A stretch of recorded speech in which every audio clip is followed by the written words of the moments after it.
आज दौरा नआएको एकदम यो कुइराल फुलेर ढकमक्क छ। अनि एक ढोक्रा ती मेरो बुढीले चाहिँ माथि कुइराल टिप्दै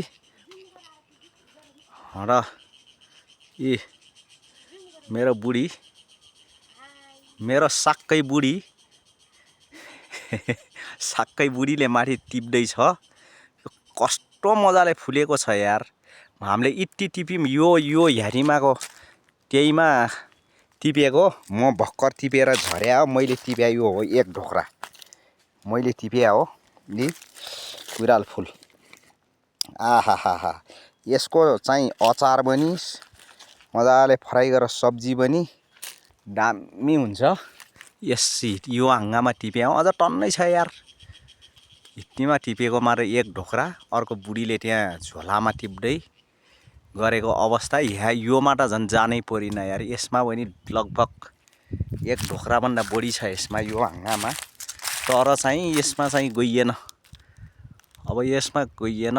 एक ढोक्रा भइयो हाल्ने एक ढोक्रा छाक पुग्यो। त्यसपछि यसमा गइएन। अब कसै महानुभावकहरूले खान इच्छुक भएको चाहिँ यहाँ आएर यो रुखको टन्नै छ। यो 2 ढोक्रा भन्दा ज्यादा छ। एक ढोक्रा मैले टिपिसकेँ। अब माथि एक झोला आउँछ। त्यसपछि फेरि यहाँ छ।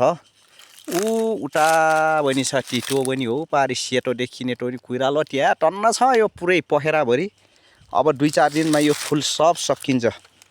त्यसपछि फेरि अर्को साल खाने मौका मिल्छ फुल्यो भने।